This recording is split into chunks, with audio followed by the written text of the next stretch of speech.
copy of the video on Canvas.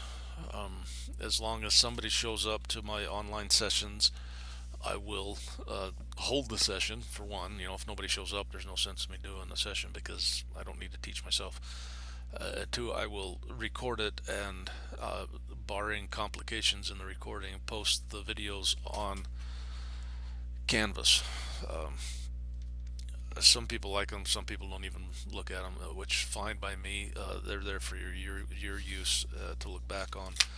And if by chance you can't make it to the session, you can always view the video. However, I do hope that people don't get to the point to not coming to the video or to the session just because they can watch the video. As far as Wednesdays, if Wednesday's good for everybody, I'll be here Wednesday. In the past, Thursday was the best day, but whichever, I'm flexible. Any day of the week except for Saturday, I'm good. My Saturdays are given to the church, so if everybody wants to do Wednesday nights, I can do Wednesday nights. Okay, so let's get started here. So this is, I'm sure you've all had a chance, well, I know most of you had a chance to look at the Canvas website. This is the home page. Keep an eye on these announcements. I post the last 3 announcements up here. I do a lot of announcements. The newest one will be on top. A lot of information. My direct communication is through the announcements. If you come down into here, Holly Moore put this site together, and I'll copy and modify it to our likings. This is a good page if you want. Here's a schedule if you want to print it off of all the due dates for all of the homework assignments.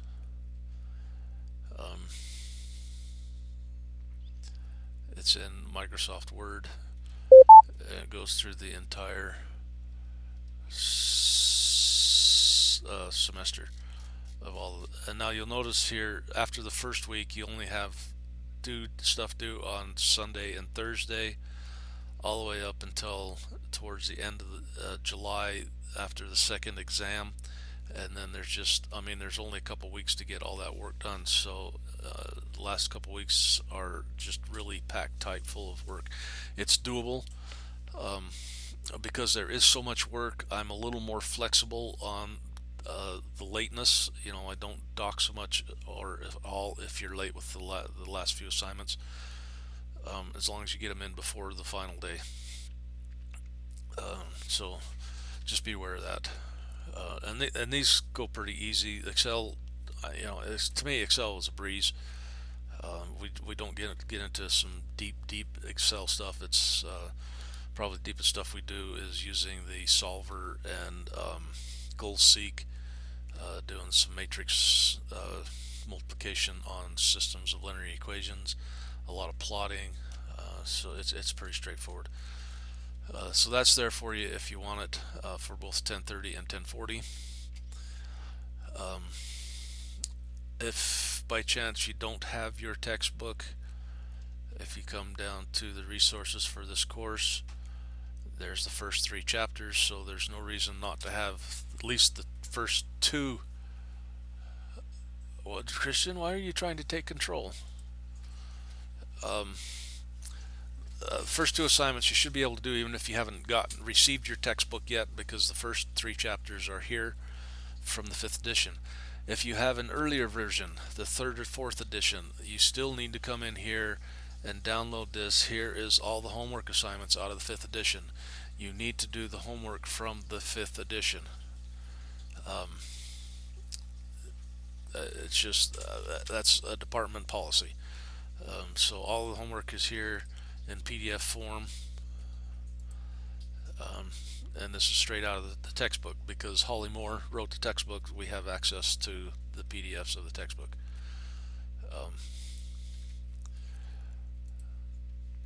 The discussion page, if you have problems, by all means come in here, create a new thread. Your fellow students can help you out. I keep an eye on it. If they don't answer within a reasonable amount of time, I will chime in and give answers to your questions. Um, all your quizzes are down here. I've I when I first started using Canvas, their chat system worked somewhat well, and then they eliminated it, and that's why when I started doing a join.me, um, I mean, we could probably maybe I'll look into that this week and see if that'll be better than the join.me for this semester, because I only have the one class. The problem with using that on my other semesters is I not only do I teach my classes, but I also assist Holly with her classes, and I can't get multiple classes into the one session where I can with join.me. Anybody can come on to join.me, but in here, just those people in my class. So Canvas is pretty straightforward.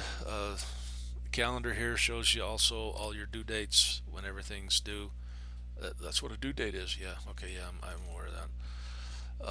So anyway, and that's Canvas. If you got any questions on Canvas, let me know and I will help you out. Okay, so MATLAB. Oh, I don't have MATLAB open yet.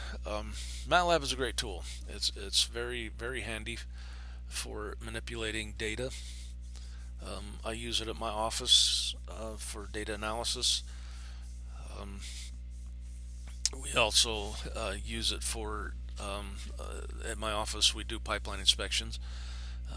We induce a magnetic field into steel pipe, then pass a sensor by it, checking for any variations in the background magnetic field, and then we use that to analyze corrosion in the pipeline. And we use MATLAB to make our plots and stuff based on our data. So just a quick run through here. Very important that you learn how to change the current folder.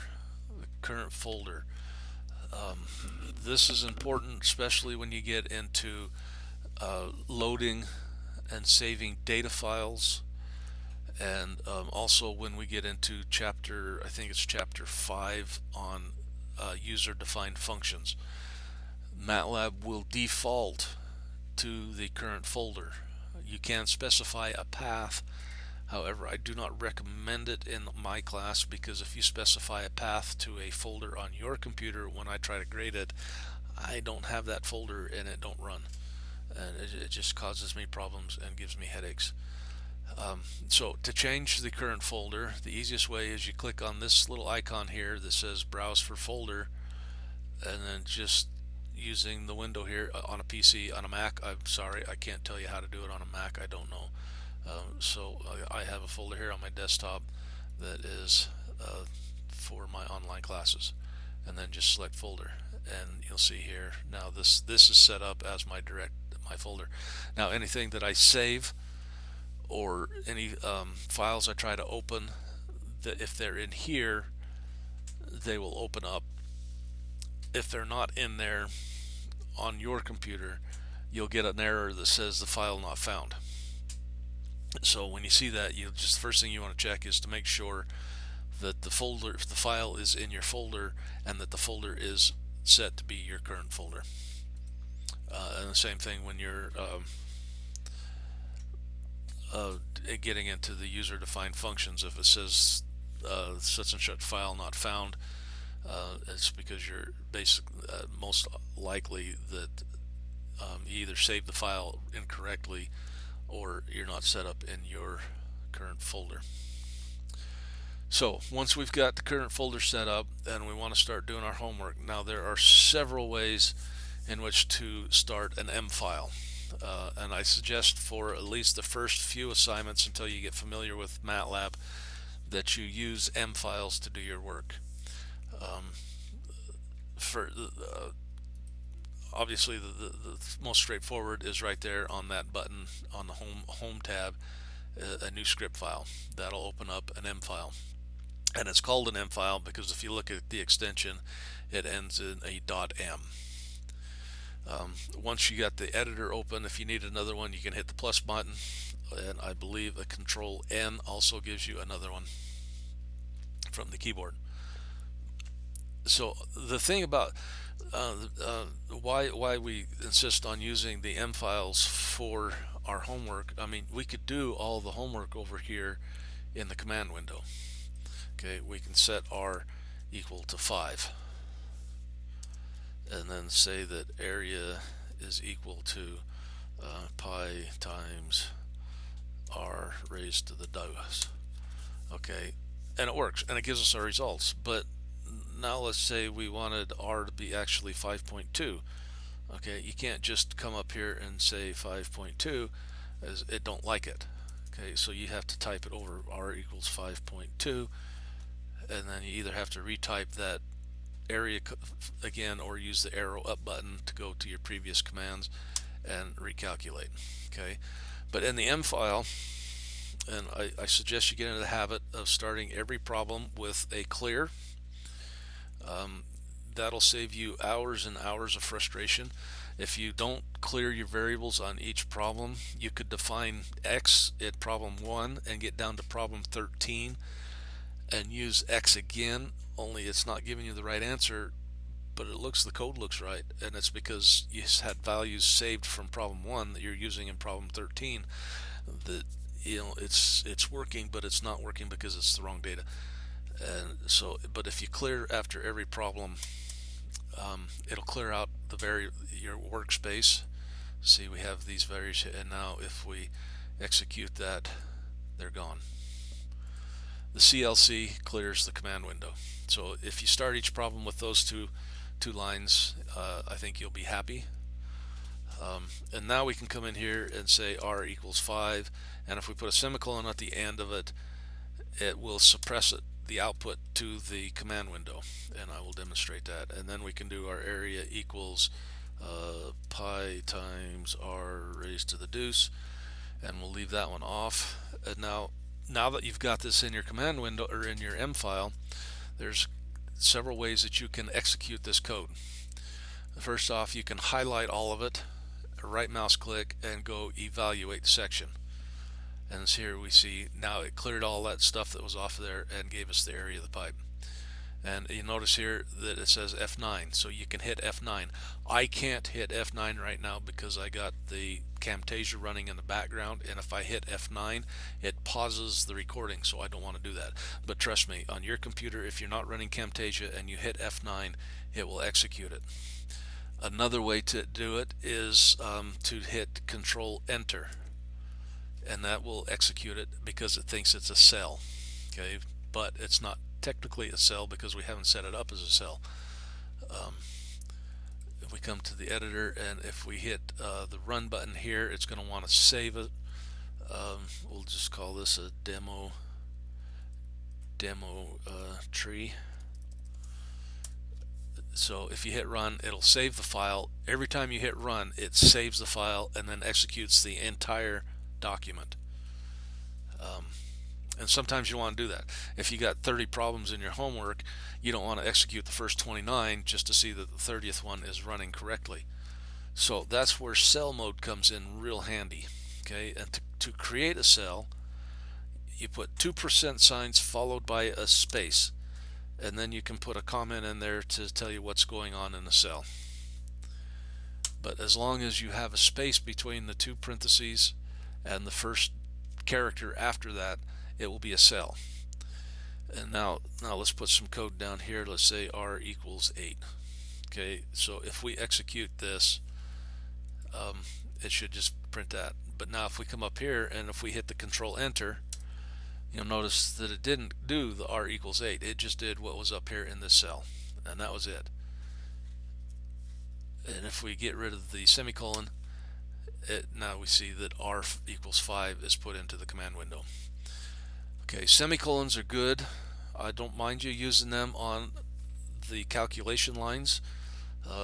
Defining variables, that's great, so it doesn't clutter up your screen over here. But please, please, please, please, please, please, please do not put it on the final calculation, because when I run it, that's what I get. I don't see anything. Okay, I need to see the final output. I've done this for probably 500 years now. I know what the code's supposed to look like, and I can look at it and see Yeah, that's right, but I can guarantee you that when I see the answer over there, I know what the answer is supposed to be, and if it's not 78.5398, I know there's an error in your code somewhere, then I can go back and find that error. But the problem is a lot of students see these little orange marks over here, and if you put your cursor over the top of it, it says terminate statement with a semicolon. Okay, that's just a suggestion. It's not an order. So please ignore this and just leave your final calculation to print to the command window so that I can see it. Otherwise, I have to go through and delete all of your semicolons, and then I get grumpy. And I'm a grumpy old man. So that's okay. So let's say we got a couple more cells in here. So if you're when I'm grading, if I do a control enter, it'll execute that cell and the control stays in there. You notice this is still yellow, so control enter executes and stays. If I do a control shift enter, it executes and advances to the next cell. Control shift to the next cell. Okay, you can also do that up here with run in advance. It runs that and advanced control to the next cell. If you want to just run that section, you can hit the run section. So there's several ways that you can execute your cells, and and again, by doing it in here,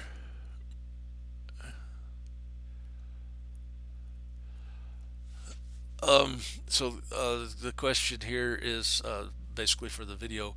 If this was example was homework, would you do clear at the top of each cell or just once at the top? I would do it at the beginning of each new problem. Okay, if your problem has multiple parts, part A, part B, part C, I would just do it at the beginning. Leave the output for A, B, and C, unless you put A, B, and C in separate cells. Okay, so I'm okay if you do you got to do it as a comment, part A, and then do part B. I'm fine with that.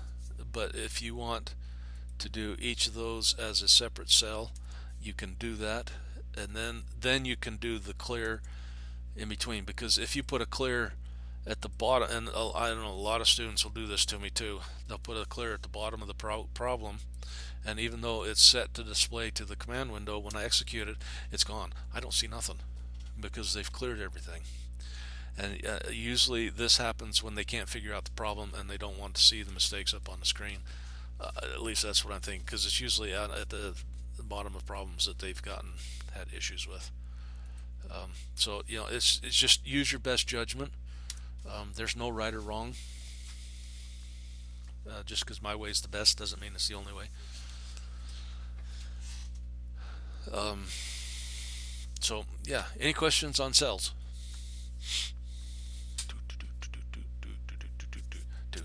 Okay, no questions on cells. Next thing, the element operator. I know you've covered this if you've done the quizzes. The element operator is if you have an array. Let's say that we want R to be the values of 1 to 5, and we want to find the area of all those circles. Okay, equals pi times R raised to the 2. Okay, and let's come up here, and because this is a new problem, we'll clear and clear, and we don't need this, so we'll get rid of that. Okay, so now this isn't going to run. I can tell you right now, it will not run. It'll come up and say that the dimensions don't fit. One parentheses makes this a comment. So MATLAB, no, with one it doesn't matter. You can put right up against it. I like a space there because it makes it easier to read.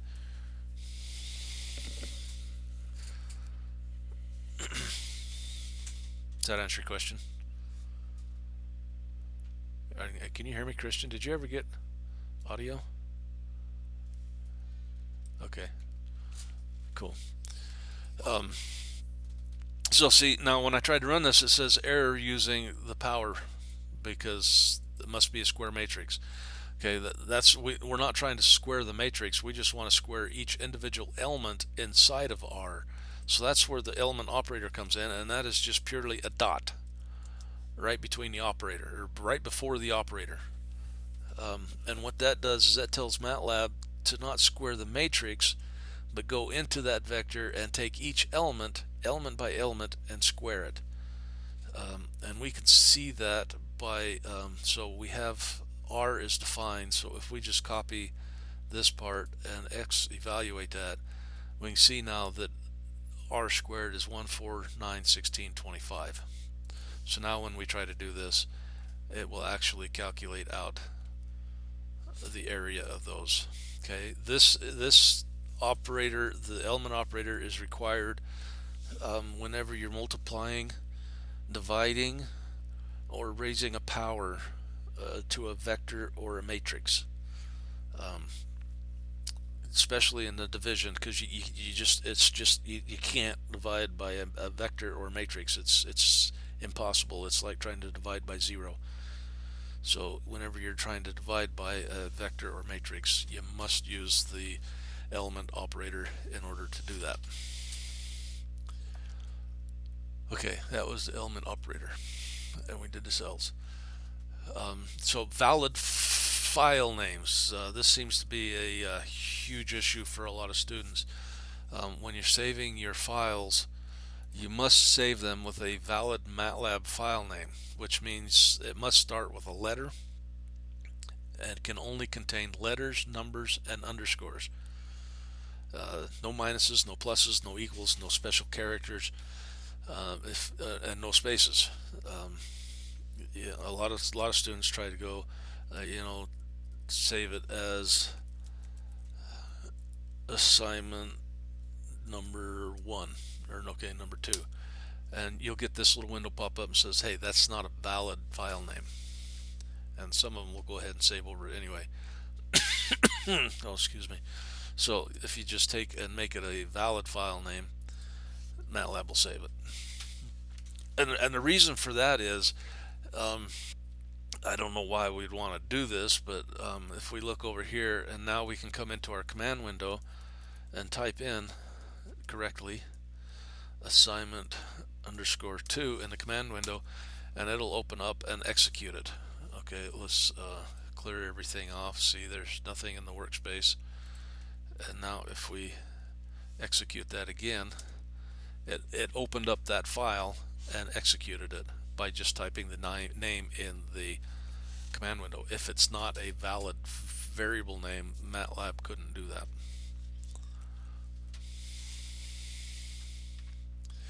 So what to turn in? When you do your homework, you're going to be creating M files. This is what you want to turn in. It's that M file for the homework assignment that you're working on. You'll notice as you're going along, you'll get another file created that is a .asv. Okay. Oh, that will stay there. Cool. What that is that's an automatic backup file created by MATLAB. If your file's open long enough, it will periodically save your file to that .asv. And to recover your file, if you lose your original for some reason, just change the .asv to a .m. I put a 2 in there so it doesn't overwrite the existing file. And now it's a valid MATLAB file, and it opened up and see everything was there. So I don't need the .asv files, but I wouldn't throw them away either. Keep them. It could save you. I mean, it could be it only saved half or 3/4 of your work, but that's half or 3/4 of your work you don't have to redo.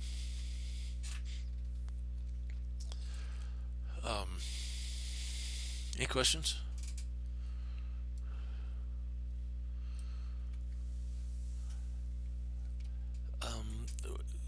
When I know eventually we're going to get into the live editor. All the exams will be presented to you in a live editor. I've never looked into that. Um, it might be under the preferences. Um,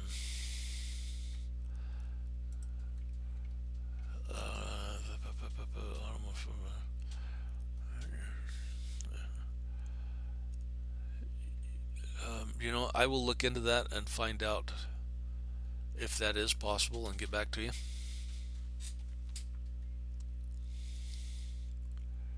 Folder editor. Oh, there it is, backing up files. Yeah, there you go. So in your preference under editor debugger backup files, it's saving it every 5 minutes. I guess if you want to save it more frequently, you can, or not so frequent.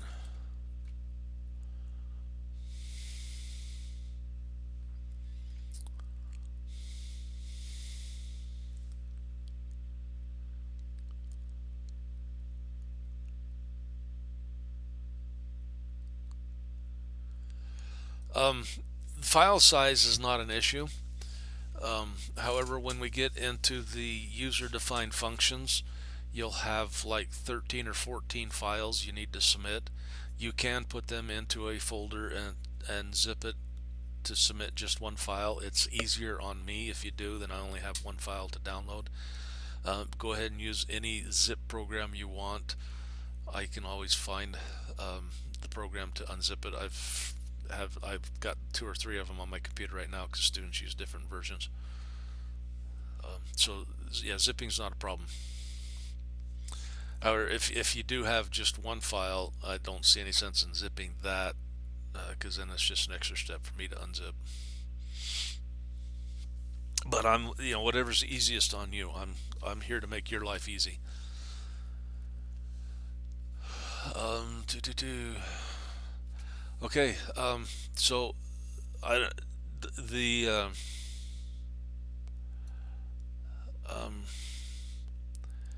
the exams, you'll notice on here in the calendar says that it is the 15th of June. However, it will be in the testing center beginning the 11th,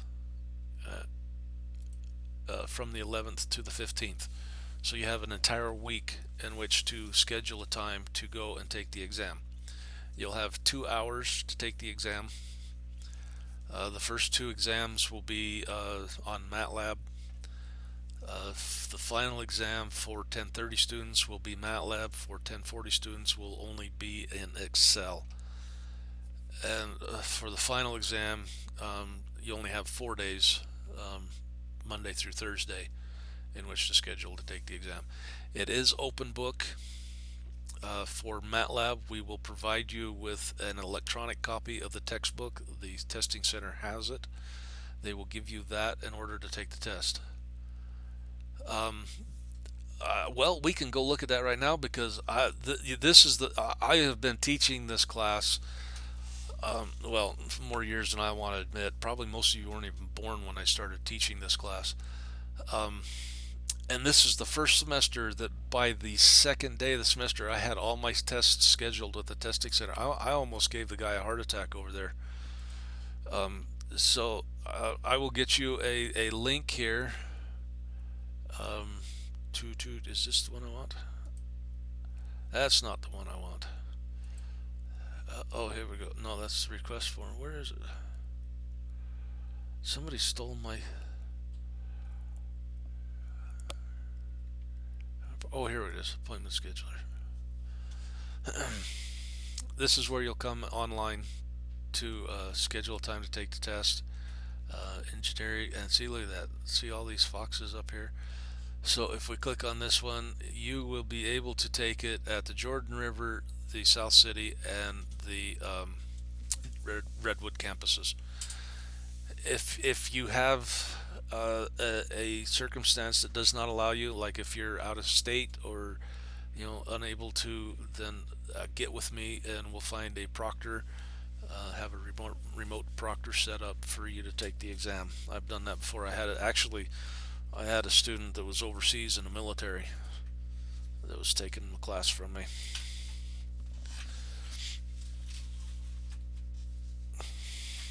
The quizzes themselves, I just noticed today that they're only giving you 15 minutes to take the quizzes, and I will go through and increase that. I mean, I don't see why you can't have more time to take the quizzes, even if you have to look up the book to find the answers.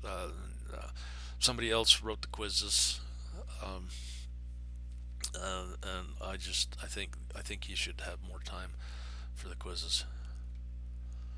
Um, Again, like I say, the for those of you who are in 1040, you can use your textbook on the final exam. However, do not write in it. If you've written in your book, the testing center will not allow you to take it back there. It,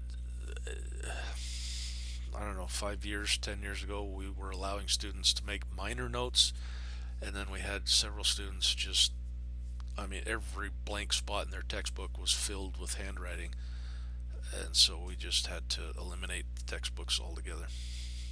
There for a while, on the MATLAB, they had to go in with clean books, and then Holly finally graciously gave us copies of the textbook on PDF so that we can go in there. If you're a Mac user, I highly suggest you get into the labs or uh, on somebody's PC, because the testing center has PCs. I don't want you wasting your time trying to figure out how to use a different computer. And also, everybody should go onto All Access to check out MATLAB, because again, I don't want you losing time trying to just figure out how to get access to the exam rather than taking the exam. Um, Again, I'll do these online sessions whenever you guys like. If you want to do them on Wednesday nights, I can do them on Wednesday nights. Everyone else is now unmuted. Um, if you Thursday nights, whichever's going to get most people here.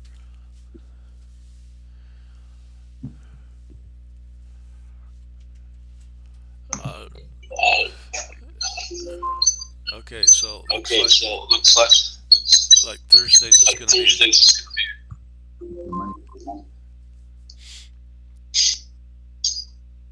Evenings are great for me. Yeah. I work. Oh, somebody's got their volume up loud. Thursdays are best for me too. Or no, evenings. I work till 4:30, except on Fridays. Fridays I'm off at 11.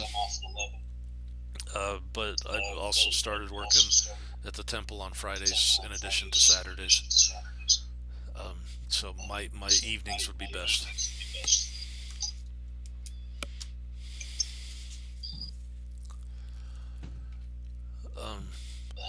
If just something that I share with my students as you're sitting there going along doing your homework and you're getting bored, tired, and frustrated. Yes, Thursday night at 8 o'clock. Except for tomorrow night, I'll be at Cottonwood High School fundraiser.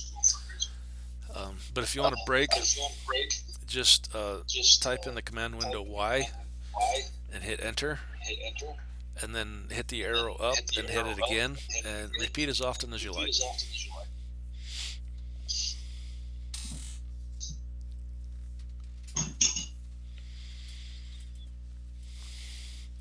So, do we have any questions? Comments, wants, needs, desires, concerns, complaints?